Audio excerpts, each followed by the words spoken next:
सठियाओं चीनी मिल, आपको याद होगा यहाँ के हमारे सभी समाजवादी नेता, किसान और आम जनता ये चाहती थी कि सठियाओं चीनी मिल चालू हो, बने।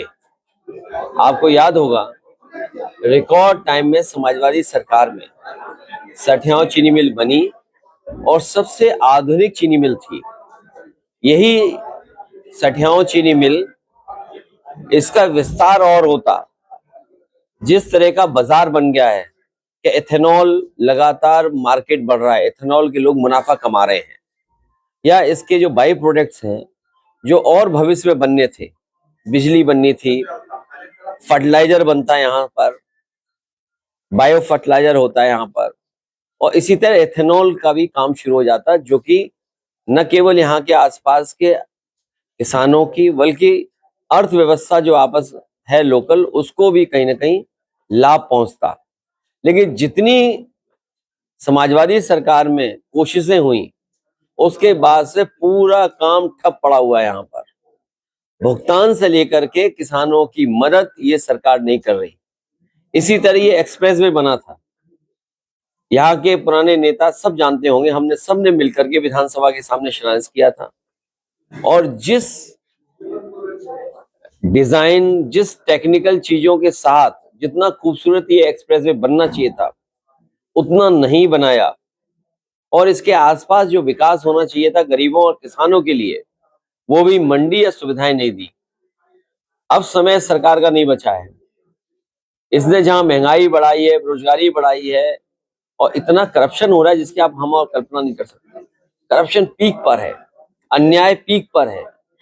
तो भविष्य में हम भरोसा दिलाते हैं, समाजवादी पूर्वांचल एक्सप्रेसवे जिस मकसद से बना था, यहाँ की ग्रामीण अर्थव्यवस्था को जोड़ने के लिए, बुनकर भाइयों को सुविधा देने के लिए, सस्ती बिजली, कारखाने, उद्योग लगे, उस दिशा में हम लोग काम करेंगे। और भविष्य में मऊ, आजमगढ़, गाजीपुर, बलिया या जौनपुर या अम्बेडकर नगर या आगे का इलाका हम देखेंगे, ये और खुशहाल हो और आगे बढ़े, उसके लिए हम लोग योजनाएं लाएंगे। सर, आजमगढ़ में रेलवे के सुंदरीकरण के लिए केंद्र सरकार से बजट आया, जिसमें सबसे घटिया किस्म की ईंटें लगाई गई और उसको हम लोगों ने खबर दिखाई। उसको लेके आप किस तरह से देखते हैं? वैसे तो आजमगढ़ का नाम दुनिया में है, लेकिन भारतीय जनता पार्टी भ्रष्टाचार में शामिल रहती है। जिस क्वालिटी का काम होना चाहिए उस क्वालिटी का काम नहीं कर रहे हैं। हो सकता है भारतीय जनता पार्टी के ठेकेदार काम कर रहे हो। मुझे याद है कन्नौज में जो रेलवे स्टेशन बन रहा था, इतनी घटिया बल्ली लगाई थी, बांस की बल्ली लगा दी, पुरानी बल्लियां लगा दी। उसका परिणाम ये हुआ कि पूरा का पूरा स्ट्रक्चर ढह गया था। और उसके बाद हम लोगों ने जब लोकसभा में उठाया सवाल और कहा कि ये मॉडर्न और वर्ल्ड क्लास यहाँ पर बने रेलवे स्टेशन, लेकिन नहीं काम हुआ।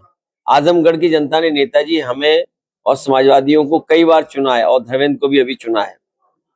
आने वाले समय में जब भी रेलवे बजट आएगा और जब भी हम लोगों को मौका मिलेगा, हम उठाएंगे और कहेंगे कि आजमगढ़ का सबसे आधुनिक रेलवे स्टेशन बने, और ऐसा ना हो कि घटिया चीज लग करके एक घटिया रेलवे स्टेशन बन जाए। SIR को लेकर आगे सरकार ने डेट भी बढ़ा दी है, उन्होंने कहा 10 तारीख तक हो गया। हमारी सभी से अपील है कि सब अपना वोट बनवाएं, कटने से बचवाएं, और कटने से जब बचेगा और जुड़ जाएगा जब वोटर लिस्ट में, तभी डाल पाएंगे। वरना भारतीय जनता पार्टी बाबा साहब भीमराव अम्बेडकर जी का दिया हुआ अधिकार और उनके संविधान के तहत जो अधिकार मिला था हमें एक वोट डालने का, उसको भी छीनने की तैयारी है।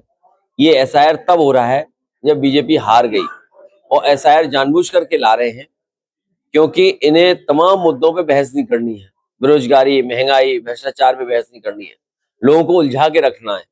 पहले इन्होंने नोटबंदी में उलझाया आम जनता को, GST से उलझाया हमारे व्यापारियों को, कोविड में पूरी जनता को फंसा दिया और वैक्सीन लगवा दी। अब उसके परिणाम आ रहे हैं कि लोगों की जान जा रही है। कई रिपोर्ट्स इस तरह की, कई जर्नल्स में वो रिपोर्टें आई हैं, और अब SIR लगा करके पूरी जनता को परेशान कर रहे हैं। और आधार को भी बिल्कुल खत्म कर दिया इन्होंने, आधार की कोई भूमिका नहीं रही, जबकि आधार हमारा पहचान था, आधार हमारा सब रिकॉर्ड रखता था, सब डॉक्यूमेंटेशन उसके अंदर, सब डिजिटलाइज, हमारी पिक्चर है, हमारे फिंगर्स है, हमारी रेटिना है, आईज है, सब कुछ है, उसके बावजूद भी ये आधार को कुछ मान ही नहीं रहे। इसका मतलब ये है कि कोई सोच समझ करके रणनीति के तहत कोई साजिश षड्यंत्र है जिससे कि हमारा वोट कट जाए। सर, बीएलए लगातार प्रेशराइज हैं और आत्महत्या कर रहे हैं, ऐसे में आपने उनको मदद देने के लिए समाजवादी पार्टी ने 2 लाख बीएलओ को देने का वादा किया है। कई परिवारों को हम दे चुके हैं। दिल्ली की सरकार से मांग की और चुनाव आयोग से कि 1 करोड़ दें, उनको सरकारी नौकरी दें और सरकारी जितनी भी योजना है वो सुविधाएं उनको दें। कफ सिरप में मेरा ये सुझाव है, अभी गुड़ की आपने बर्फी खिलाई मुझे, खांसी हो तो गुड़, सौंठ और जो आपकी अदरक होती वो मिला के खा लेना, काली मिर्च, लौंग, इनका कफ सिरप मत लेना। अगर कफ सिरप ले लिया आपने तो हो सकता है कई लोगों की जान चली जाए। दवाई में भ्रष्टाचार, और इसमें बड़े बड़े लोग शामिल हैं। ये 1 डिस्ट्रिक्ट 1 माफिया का प्रोग्राम चला रहे बीजेपी के लोग। 1 डिस्ट्रिक्ट 1 माफिया, और तमाम माफिया इसमें लगे हुए मुनाफा कमाने में। सुना है आजमगढ़ तक बात आ गई है, कई हजार करोड़ का मामला निकल रहा है। तो ये जो भी लोग शामिल हैं इनके खिलाफ कार्रवाई हो। इस मामले को रफा दफा करके भी अन्याय करने की कोशिश करेंगे। सर, न्याय की बात की जा रही है, एक महिला जो लगातार पीड़ित रही और 1 साल बाद उसको न्याय मिला, वाराणसी का मामला, वो जिन्हें फिर FIR जब संज्ञान लिया, 1 साल तक भटकना पड़ा उस महिला को। ये कोई एक एग्जाम्पल नहीं, ऐसे तमाम एग्जाम्पल हैं जहां कई लोगों को वर्षों से न्याय नहीं मिल रहा। अब देखिए आदरणीय आजम खान साहब जेल में हैं, कितने साल हो गए उनको। प्रजापति जेल में है, रमाकांत जी जेल में है। ऐसे बहुत सारे समाजवादी लोग हैं या पीडीए परिवार के लोग हैं जिनके ऊपर अन्याय हो रहा है, झूठे मुकदमे लग रहे हैं। बीएलए सर, आजमगढ़ में और तमाम लोगों पर बीएलए की क्या भूमिका है और वो क्या कर रहे हैं जो आपने नियुक्त किया था? उससे भी बड़ी बात हो रही है, आपके मोबाइल में नॉर्थ कोरिया की तरह, कौन है राष्ट्रपति नॉर्थ कोरिया का, क्या नाम है, वो सब निगरानी रखते हैं। सुनना में आया कि भारत में भी कुछ इस तरह की व्यवस्था भारत सरकार कर रही है कि जब आप मोबाइल नया खरीदोगे तो जो नॉर्थ कोरिया में हो रहा है वैसे ही आपकी मोबाइल भी निगरानी करेगा। आपकी प्राइवेसी को ये हस्तक्षेप कर रहे हैं, और यही नहीं कर रहे हैं, ये भारतीय जनता पार्टी के लोग ऐसे हैं जो परिवारों में झगड़ा करा रहे हैं, समाज में झगड़ा करा रहे हैं, और निगरानी रख करके आखिरकार क्या मिलेगा इनको।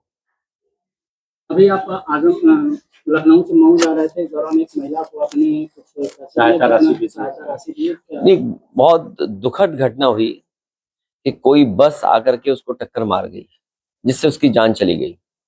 पति और उसके परिवार और जो बाजार के लोग थे वो मांग और धरने पे बैठे थे। उनकी मांग थी कि परिवार की मदद हो, जो दोषी उनके खिलाफ कार्रवाई हो, लेकिन पुलिस का व्यवहार थोड़ा ठीक नहीं था जिसके कारण उन्हें रोड जाम करना पड़ा। जब मैं आया तो उस परिवार की मदद की। 2 लाख हम पार्टी से मदद कर रहे हैं, और यहाँ के जिलाधिकारी जी से बात की तो उन्होंने आश्वासन दिया है कि जो सरकारी योजना है उसे शामिल कर करके उस परिवार का सहयोग करें।